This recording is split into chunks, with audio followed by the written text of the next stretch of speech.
As we've seen in previous programs, research shows that clarity of purpose is a key factor if we want to age well. So the aim in this program is to clarify what's important to us and how we want to be now and in later life. We're going to think about a statement of intent that's personal and unique to each one of us. It might require a little mental decluttering, certainly for me, but the process can give us meaning, direction, and a really strong sense of purpose. Generally speaking, most of us are less adventurous as we get older. You may have seen reports about surfing grannies and skydiving octogenarians, but they are the exception. For most of us, security and comfort become more important than taking risks. Just day-to-day living can feel risky enough. In later life, we don't want to be thrown by problems and changing circumstances. There are so many unknowns around our health and the end of life that generally we seek greater certainty. But regardless of our finances or our fitness, there will always be uncertainties. No matter how much we prepare and plan, there will always be change. It is how we respond to changing circumstances that makes the difference between aging well or losing hope and becoming lonely. With a powerful statement of intent, we can respond positively, no matter what the situation. The internet is full of statements that are supposed to inspire and help you live with a more positive attitude. These may be sayings, quotations, or what we call affirmations. They are upbeat messages about life that aim to help people overcome challenges and be happy. An example of an affirmation might be, don't be afraid of death, be afraid of an unfulfilled life. These statements often contain a universal truth or an element of wisdom, such as, one day you'll just be a memory for some people, so do your best to be a good one. Affirmations may be clever, witty, or memorable. If you were able to believe in Santa Claus for 5 years, you can certainly believe in yourself for 5 minutes. Affirmations are popular because they focus the mind on a goal or a way of behaving, such as be fulfilled, be the best you can be, believe in yourself.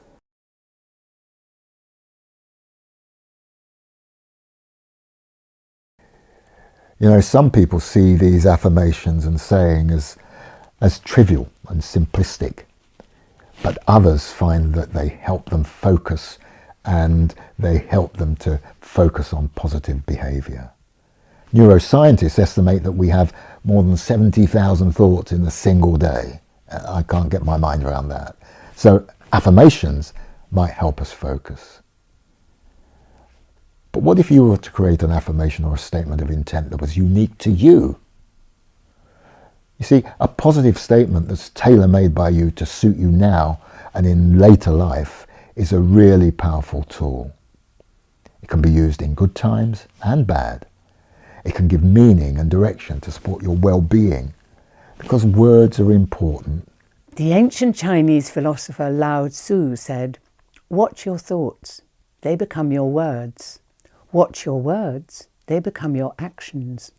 Watch your actions, they become your habits. Watch your habits, they become your character. Watch your character, it becomes your destiny." If our destiny in life is affected by our thoughts and words, surely it's worth clarifying our intention for our life now, while we have the chance. We need to do a little personal exploration and reflection if we want our statement to truly reflect our intent. It doesn't have to be witty or clever, but it should be personal to you and not just grabbed off the shelf. It's not something that you create with just your intellect, but with your heart and soul. We need all parts of ourselves in order to create an effective statement of intent, not just the nice shiny bits that we want other people to see. They say that no one is perfect, and the chances are that most of us have some flaws in our character, even though they may never come to light. The psychologist Carl Jung maintains that everyone has a shadow side which they generally keep hidden. But this concealed part of ourselves may well be a rich source of energy and power. So, let's consider 3 qualities or shadows that most of us would want to hide. Generally, people are reluctant to admit to having greed, anger, or weakness as part of their personality. A greedy person might be hungry for more money, food, or possessions. It might be that they're never satisfied with what they've got. They are fundamentally selfish, and most of us wouldn't want to be seen as thoughtless or as greedy. A weak person might be someone who's fearful or foolish. They might appear to be ignorant, lazy, or unreliable, and no one wants to be known as weak. An angry person might want to control or manipulate others. They may appear as arrogant, irritable, or impatient. And if we have this tendency, we may want to keep a lid on it.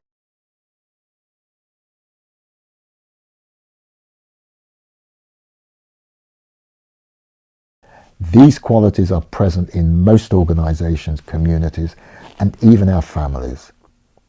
They're generally seen as negative, and to some degree, they seem to be inherent traits in the human condition. If you watch the news, you'll see plenty of examples of greed and anger and weakness from all over the world. Fortunately, there's another side to us beings. We can be courageous, wise, and compassionate. Most of us are neither wholly bad or wholly good. We all have the potential to respond to challenges with wisdom, compassion, or courage. A wise person sees the bigger picture and knows that they are part of an interdependent universe. They've gone beyond the stage of independence and separation.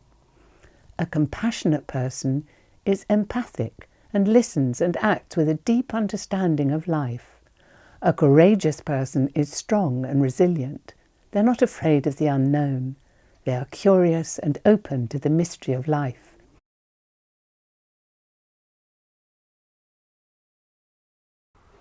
All 3 qualities of wisdom, compassion, and courage are needed if we are to truly empower ourselves. A person who is wise and compassionate, but has little courage, may be ineffective. A person who is wise and courageous, but lacks compassion or empathy, may be cold and distant. A person who is compassionate and courageous, but lacks wisdom, may be ineffectual. So, the invitation is to take your positive quality that you judge to be the weakest and create the first part of your statement of intention. It might start something like this. My intention for my life is to be courageous, or to be compassionate, or wise.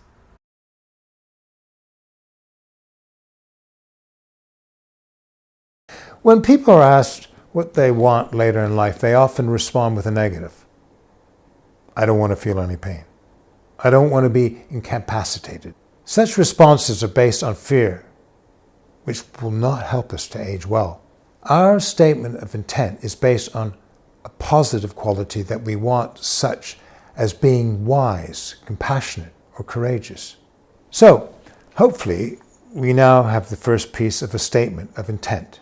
In the next and final program, we're going to explore what this quality could bring us, and how it could help us, and what benefit it could bring to others.